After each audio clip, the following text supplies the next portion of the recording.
Yo guys, today I've got this CarPlay screen and I'm going to be showing you how to install it onto this 2 Series. The installation process is the same from the 1 to the 4 Series. So let's get in the box. This is a 10.25 inch screen. We also offer an 8.8 inch. We offer a standard and a premium screen. So if you guys want to get a screen, visit exclusiveautostore.uk. As you can see here, we've got the screen, the manual and the harness that we're going to be installing. So first things first is we're going to get the vents off. So by doing that, just grab it, both hands, give it a little wiggle, and it should just pop out. Be careful not to do it too hard because there are some clips here that you don't want to break. From there, we've got this little 2 clips that we need to undo. Sometimes can be a little bit tricky, so all we do is just pull it off like that. And then for this one, there's a little button underneath that you need to press. Blake, if you come here and show them what we're looking for. So for that one, you want to grab it from underneath like such, and then just pull it out, give it a little wiggle, and it comes out like that. So put that one back here, nice and safe. And for removing the vents, not the vents, the climate control unit, what we need to do is we need to get the trusty little tighten here. Remove these 2 T20 bolts as such, so give that one a little whirl, get it out. Didn't come all the way out, so give it another little blast. Pop them down somewhere nice and safe. Same for this one. Bring that one straight out, pop it down somewhere nice and safe. Put that one down, and then for this one, there's 2 clips here and here. So by doing that, just want to grab it gently and just give it another little wiggle. Well, that came out quite easy. And then there's a little electronic clip here. You just give it a little pull, and it comes straight out like that. As you can see, the 2 clips here is what we're trying to pull out. So from here, we've got the iDrive unit box. So by doing that, there's another T20 screw here, another T20 here. So get your drill, remove that one, and then remove this one as such. Oh.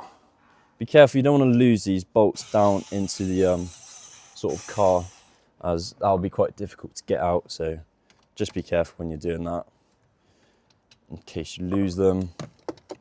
From there, iDrive box pulls straight out as such. So move that one out of the way. And as you can see here, we've got this clip. So what we do here is we want to pull this back as such, and it comes out as easy as that.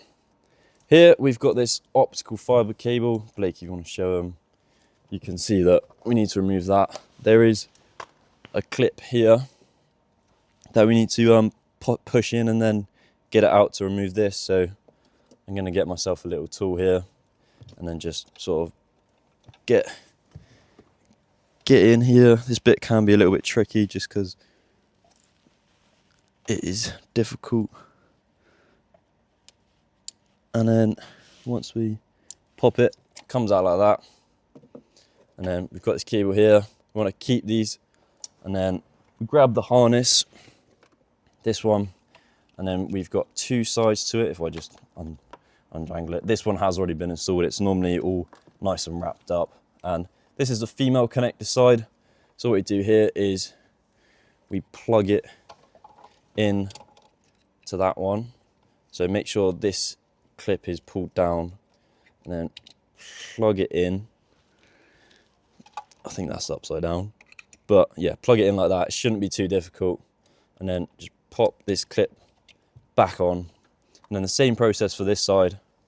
We just put it into the iDrive box and make sure it's nice and tight so all the connectors are in like such.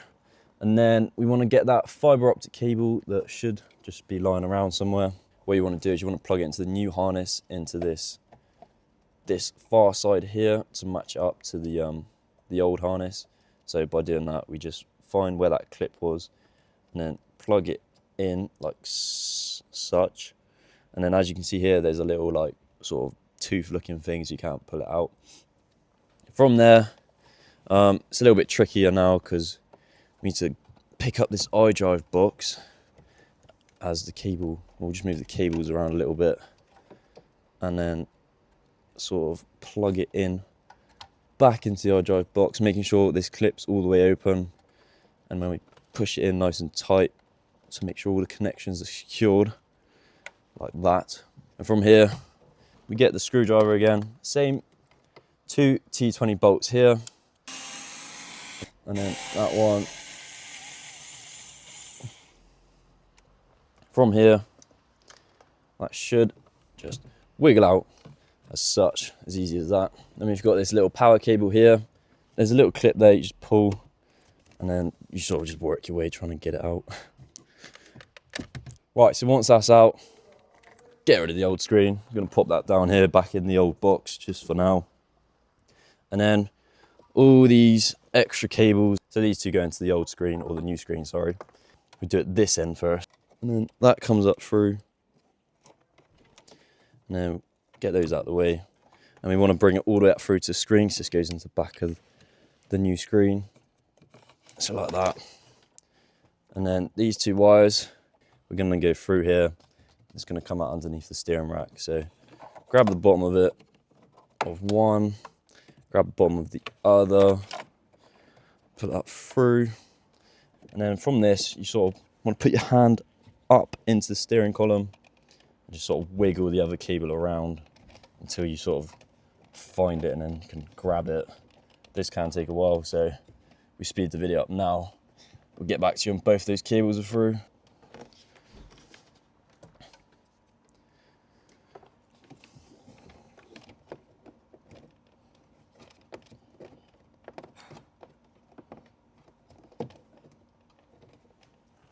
Alright, so now these two are through. We're just going to leave them by our legs for the moment, and then adjust this to make sure it's nice and the same sort of length as such. And then we've got another harness cable here that we want to plug in.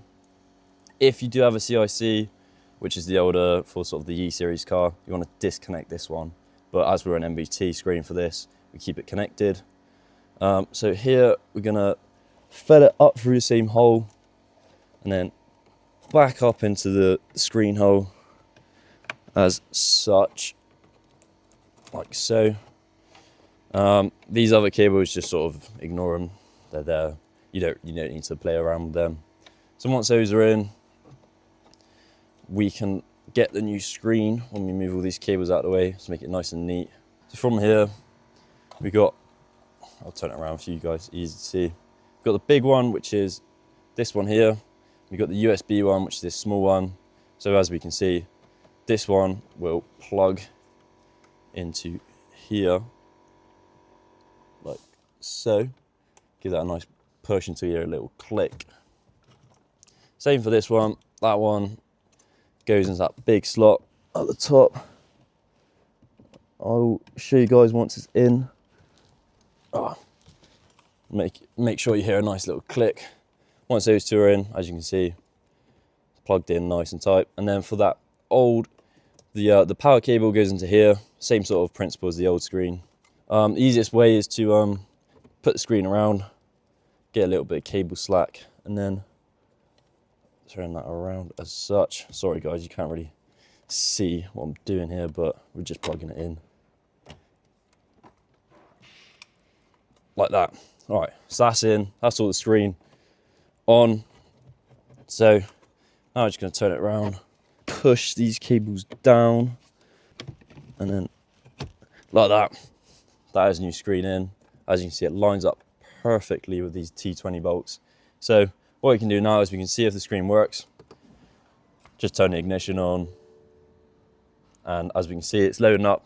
All good. Turn it back off, put everything back together, and I'll show you guys properly once it's all installed, but that's just a good check to see if the screen has got power to it.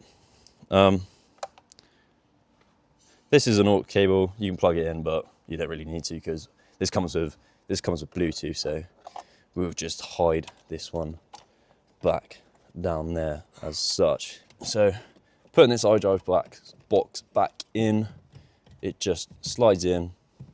If you feel any resistance, stop what you're doing and give the cables a little wiggle, and it should all be good. Should just go in like that, pop straight in like that. pick up your T20 bolts. Same process of putting it all back together. Just screw that down. Like such, nice and tight. So now we want to make sure this cable's out and ready for the climate control unit to go back in. So grab that one from the back seat. Little the adapter here, or the plug there. Just sort of let you guys see it. You just plug it in, just easy as that. Make sure you hear a nice click. And then we've got these two little clips here that we want to fit into these two here, as Blake is showing you. Also want to make sure that this cable goes back up through there. It doesn't sound very nice when you put it back together, but trust me, it's fine. Just give it a little tap there, like that. Easy as that.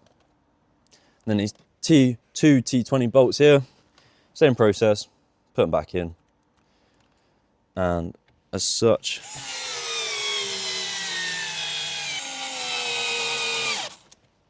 that's the climate back on. Now you want to put the screen bolts back in, or you can do the screen bolts before, up to you. Doesn't matter which way, as long as you put them back in.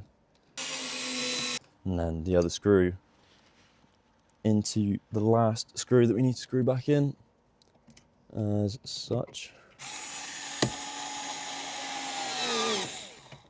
All screwed in. Finally, we need to make sure these two cables are out. As we can see here, we need to match this sort of the adapter in with the plug. So, right, should be, wait, there's a clip on the bottom here. That needs to be facing down. So, like facing like this, it needs to be at the bottom there, if you can see. You either can go over the top, makes your life a lot easier as such. Pop that one back into its place, and then get this one, plug it back in, just plug and play really, and then get these down here. That is now the screen fully installed. So put the power on. As you see, we can load it up. This is the standard screen. It does come up with the Honda NSX as a loading screen. As we can see here, we can go back to the original interface. Job's a good one. With this screen as well, the resolution does need to be changed. If you do get like a blurry sort of greeny pixelated screen, don't panic. It just means you've got to change that. By doing that, sorry to interrupt, I'm just editing, and this is the perfect opportunity to show you the difference in our standard screen and our premium screen and their interfaces. As you can see on screen now, this is an example of our premium screen with a lot more modern looking ID8 style interface that features Android, so you can get endless apps on it such as Netflix, YouTube, blah, blah, blah. Change that. By doing that, we go into setup, scroll down a little bit, car settings, and to change that, we go into here. The best way I can recommend it is just by going through each one individually until the screen shows up as as it should. Come back out of here, reversing settings. So mine comes with the original, the car reversing camera. So it's a BMW one. So we turn it on, I'll show you guys. That works nice and good. All you do, put it into reverse, comes up like that, easy. I'll turn the car off. And then sometimes the doors are reversed. To change that, it should be, it's in your settings somewhere. Here, front door settings, swap left and right, and then that will fix that problem. When you open your right door, it will come up on the screen saying the left door's open, but easy as that. Not much else you really need to do here. Set it up with the Apple Carplay. You just go on Carplay, gives you a bit of instructions to do. If you've got an Android, you've got Android Auto here as well, so that's all good. But yeah, that's all this installed. If you've got any questions, drop us a message. But if you want to get yourself a screen like this, visit exclusiveautostore.uk.